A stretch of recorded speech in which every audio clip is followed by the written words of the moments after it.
ओम शांति। आज 24 जून 2021 के महावाक्य हैं। मातेश्वरी जी के पुण्य स्मृति दिवस पर क्लास में सुनाने के लिए जगदम्बा सरस्वती जी के मधुर महावाक्य। गीत है छोड़ दे जग से नाते। मम्मा ने कहा अगर हम जग से नाते ही छोड़ दें तो फिर जग काहे के लिए है। अगर नाते ही तोड़ने की बात है तो फिर यह संबंध बनाया ही क्यों। पति पत्नी, बाप बेटा, राजा प्रजा आदि आदि अनेका अनेक जो संबंध हैं, यह सब भगवान ने रचे हैं, ऐसे कहते हैं ना। तो जब भगवान ने रचे हैं तो फिर क्यों कहते हैं छोड़ो।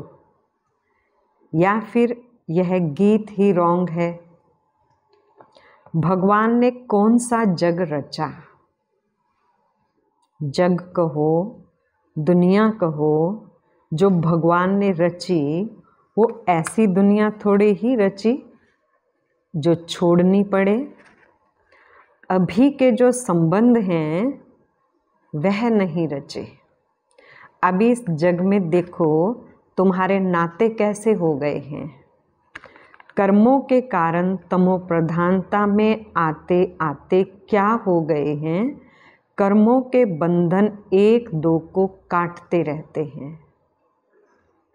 सभी नाते इस कर्म के हिसाब में तमो प्रधानता में आकर एक दो को दुख देते और लेते रहते हैं। भगवान खुद कहते हैं मैंने तो तुम्हारे ये दुख के संबंध नहीं बनाए हैं। मैंने जो तुम्हारा संबंध जोड़ा था वह बंधन नहीं था।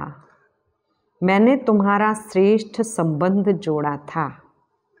उसी संबंध में तुम सदा सुखी थे। तुम्हारे सब नाते बहुत स्वच्छ थे। इसलिए याद करते हो ना, राम राजा, राम प्रजा, राम साहूकार है।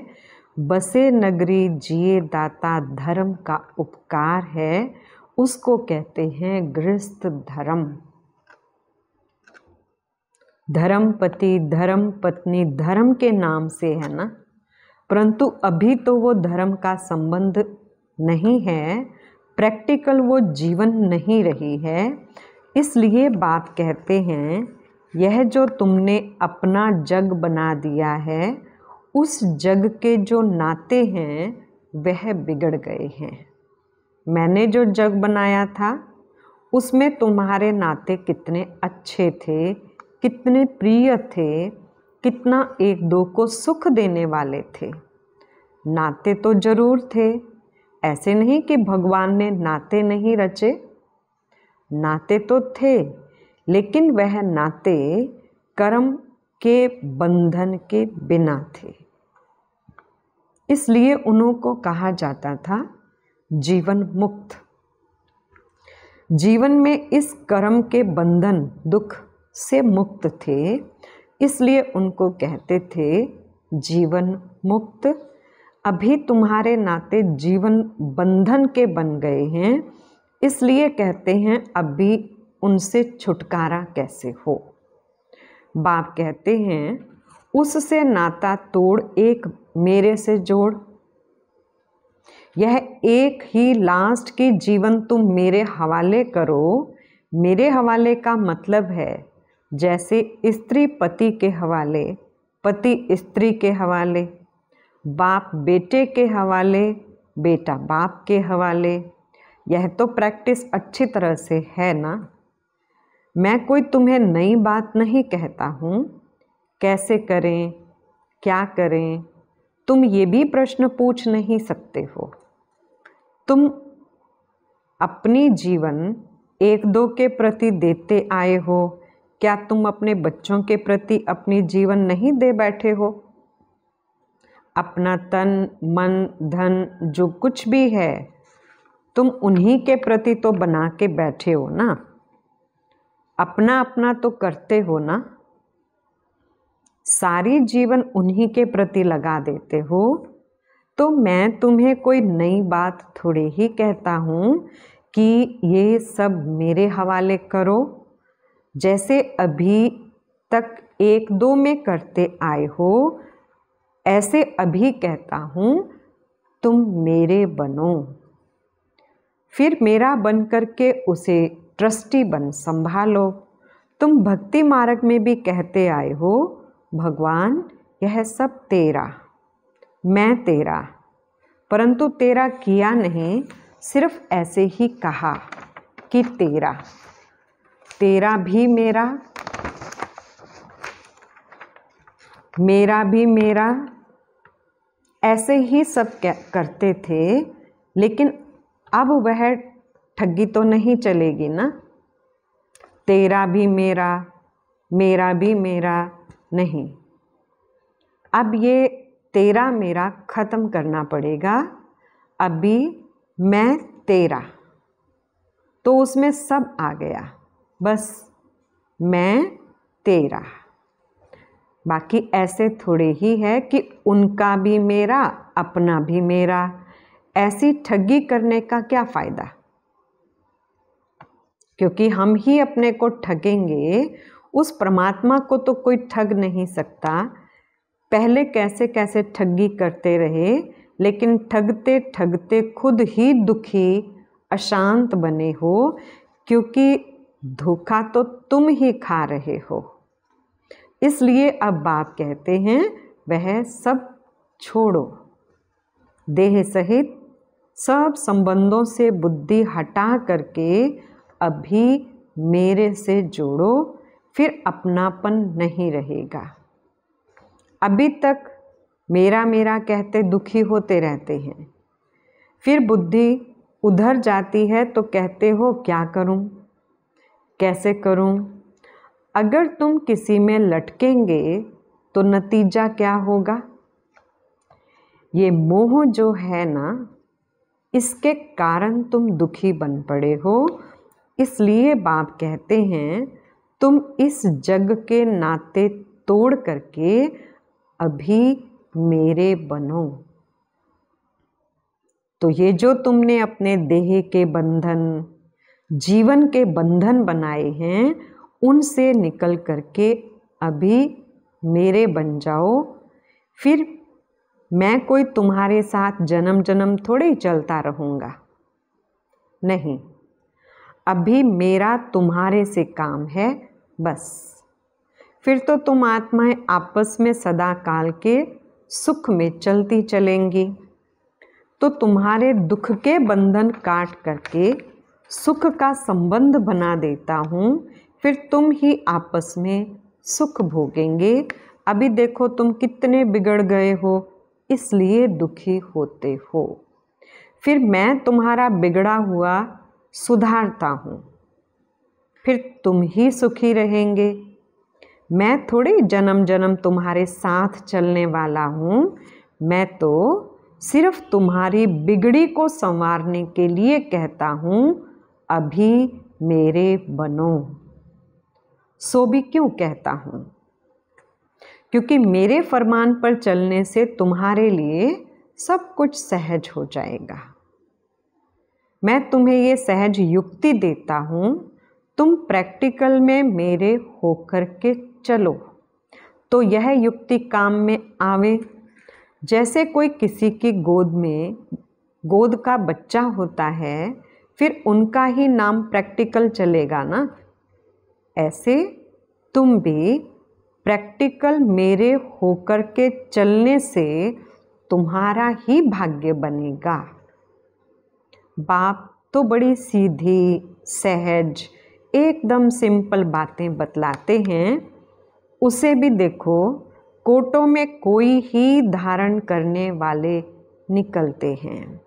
बाप कहते हैं इस छोटे से संगम युग में तुम्हारे देश, इस कारपोरियल दुनिया में तुम्हारे लिए ही आया हूँ, तो कम से कम जितना टाइम है उतना टाइम तो कुछ हमारा ख्याल करो। बाबा के बने हो तो कम से कम इतना टाइम तो शुद्ध रहो, फिर तो तुम्हारी ऐसी प्रारब्ध बन जाएगी जो तुम्हें उस दुनिया में मेहनत नहीं करनी पड़ेगी। अभी थोड़ी मेहनत की बात है, अभी तुम कैसे भी करके, मर मिट करके भी पवित्र रहने की प्रतिज्ञा करो।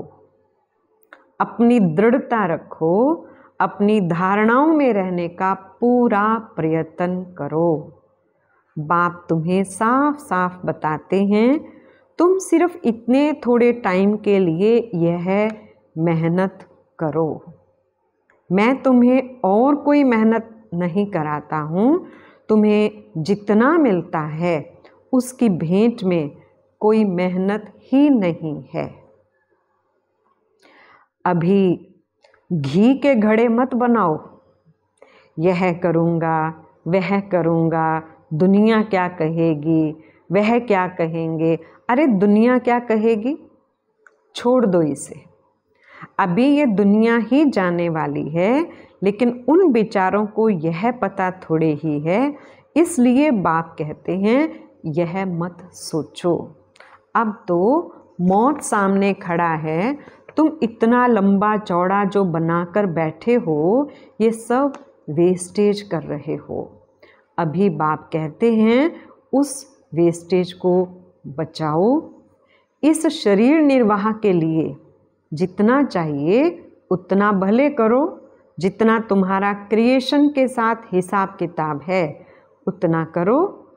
मैं कहाँ संभालूंगा, इसे तुमको ही संभालना है। जो जरूरी है वह तो तुमको फ्री करता हूँ, लेकिन अभी ये जो एक्स्ट्रा रच रहे हो उसके लिए मना करता हूँ, क्योंकि अभी वह तो गिरना ही है। क्यों अपना फालतू समय गंवा रहे हो? इन फालतू के झंझटों से ही तुम दुखी हुए हो। उन झंझटों से तुम कैसे छूटो वही तो तुम्हें बतलाता हूँ। फिर भी बैठ करके अनेक बहाने लगाना ये कहाँ की रीति है? फिर बाप भी कहते हैं कि देख लेना, अभी अगर मुझे सीधी अंगुली नहीं देते हो, हाथ नहीं देते हो, तो फिर मैं ऐसे नाक पकड़ करके ले चलूँगा। नाक पकड़ेगा तो फिर दम घुटेगा, फिर दुख होगा, सजाएं खानी पड़ेंगी ना। इसलिए कहते हैं अभी हाथ में हाथ देकर सीधा चलने का टाइम आ गया है। अगर सीधी तरह से नहीं चलेंगे तो फिर मेरे हाथ में तुम्हारा नाक भी तो आएगा, फिर देख लेना। फिर उस समय कुछ नहीं हो सकेगा, ना कुछ कर सकेंगे। इसलिए बाप कहते हैं बच्चे, अब तुम मेरे हो करके, मेरे पास आकर के, मेरी बातों को सुन करके अगर फिर भी कुछ नहीं किया तो उनके लिए बहुत कड़ी सजाएं हैं। इसलिए जिन विचारों को पता नहीं उसकी तो बात अलग है। बाकी जिन्हों को पता है, जो बैठ के सुन के फिर इन्हीं बातों में गफलत की, तो उनकी तो खैर नहीं। जैसे 10 गुना फायदा वैसे 10 गुना नुकसान होगा। तब कहते हैं अपने नुकसान को, घाटे को अच्छी तरह से समझो, अच्छी तरह से कुछ तो अपनी बुद्धि खोलो। अभी बाप से बुद्धि योग लगाएंगे तो ताकत मिलेगी। तो इन सभी बातों को समझो, भूलो मत। अभी ये जो समय चल रहा है इसे पहचानो, ज़रा आंखें खोलो, बुद्धि खोलो और समय का पूरा फ़ायदा लो। अपनी पूरी तकदीर जगाओ। कहते भी हैं जैसा संग वैसा रंग होता है, इसलिए जिसमें अभी ये धारणा पूरी नहीं होगी तो माया के संग का रंग लग जाएगा। तब तो कहते हैं hear no evil, see no evil, talk no evil. कई ऐसे इविल्स हैं जो यहाँ भी कईयों को छोड़ते नहीं हैं, फिर एक दो के संग दोष में आ जाते हैं। तो कहते हैं ऐसे संग दोष से बचे रहो। ऐसे मत समझो कि संग दोष बाहर है, यहाँ नहीं है।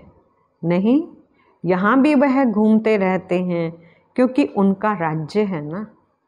इसलिए बाप कहते हैं अच्छी तरह से कवच पहनकर रहो। कवच होगा तो उसकी गोली लगेगी नहीं। योग का ही कवच है, ज्ञान की तलवार है। इन सभी अस्त्र शस्त्रों को अपने पास अच्छी तरह से संभाल के रखो। कहते भी हैं जो करता है वह पाता है। यह तो भविष्य प्रारब्ध बनाने की बातें हैं। यहाँ तो प्रारब्ध भोगनी नहीं है ना। यहाँ तो कोई गुरु बनकर के नहीं बैठना है। इसमें कोई मिसअंडरस्टैंड न करे, इसलिए यह सब समझाया जाता है। तो ये सब बातें ध्यान में रख करके अपने को सेफ रखना है। यहाँ कोई खर्चे आदि की बात नहीं होनी चाहिए। अभी ये सब खर्चा दूसरों के कल्याण अर्थ ही यूज़ करना है। एक एक पाई भी सब इसी कार्य में लगाना है। अच्छा, दूसरी मुरली है, चढ़ती कला में जाना है तो अपने जीवन की सारी जवाबदारी उनके हाथ में समर्पण कर दो। मम्मा ने कहा बहुत मनुष्य ऐसा प्रश्न पूछते हैं, इतना ज्ञान सुनते हुए भी हमारी अवस्था आगे क्यों नहीं बढ़ती? आगे बढ़ने में रुकावट क्यों? अब यह समझानी उन्हों के प्रति दी जाती है जिन्होंने इस मार्ग में चलने का कदम रखा है, परंतु जब तक अपनी जीवन मन वाणी कर्म सहित सरेंडर कर इनका नहीं हुआ है, तब तक वह अति इंद्रिय सुख अनुभव हो नहीं सकता। ये एक ईश्वरीय लाह है। जब तक उनका सहारा लिया है तो दिल से उसके आगे जीवन अर्पण कर देनी है, अर्थात पूरा वारिस बन वर्षा लेना है। तो इस नशे में रहने से उस अवस्था में उल्लास भर जाता है और फिर ज्ञान की धारणा होने से औरों को आप समान बनाने की ताकत आएगी। बाकी ऐसे नहीं समझना कि मानसिक रूप से हम अर्पण हो चुके हैं। नहीं, ये तो अपने को ठगना है। जब बाबा प्रैक्टिकल में आया हुआ है तो बच्चा भी प्रैक्टिकल में बनो। फिर बाबा उनके जन्मपत्री को जान कैसे भी डायरेक्शन देकर चलावे। उसमें पहले घुटका आएगा, परंतु अंत में समझेंगे कि इसमें ही हमारी चढ़ती कला है। तो अपने जीवन की सारी जवाबदारी उनके हाथ में समर्पण करनी है। बाकी गुरु पिछाड़ी गुरु बन कोई उनकी गद्दी पर नहीं बैठना है। अब इन सभी बातों को बुद्धि में रखो, तब ही अवस्था ऊंची जा सकती है। अगर ऊंच नहीं चढ़ते हो तो जरूर अपनी ही दिल अथवा धारणा में कोई कालापन है। समझा? अच्छा, मीठे मीठे बच्चों को याद प्यार, गुड मॉर्निंग। वरदान है आज, अपने श्रेष्ठ स्वरूप व श्रेष्ठ नशे में स्थित रहे अलौकिकता का अनुभव कराने वाले अंतर्मुखी भव। जैसे सितारों के संगठन में विशेष सितारों की चमक दूर से ही न्यारी प्यारी लगती है, ऐसे आप सितारे साधारण आत्माओं के बीच में एक विशेष आत्मा दिखाई दो। साधारण रूप में होते असाधारण व अलौकिक स्थिति हो तो संगठन के बीच में अल्लाह लोग दिखाई देंगे। इसके लिए अंतर्मुखी बनकर फिर बाहर मुक्ता में आने का अभ्यास हो। सदैव अपने श्रेष्ठ स्वरूप व नशे में स्थित होकर नॉलेजफुल के साथ पावरफुल बनकर नॉलेज दो, तब अनेक आत्माओं को अनुभवी बना सकेंगे। स्लोगन है, रावण की जायदाद साथ में रख ली तो दिल में दिलाराम ठहर नहीं सकता। अच्छा, ओम शांति।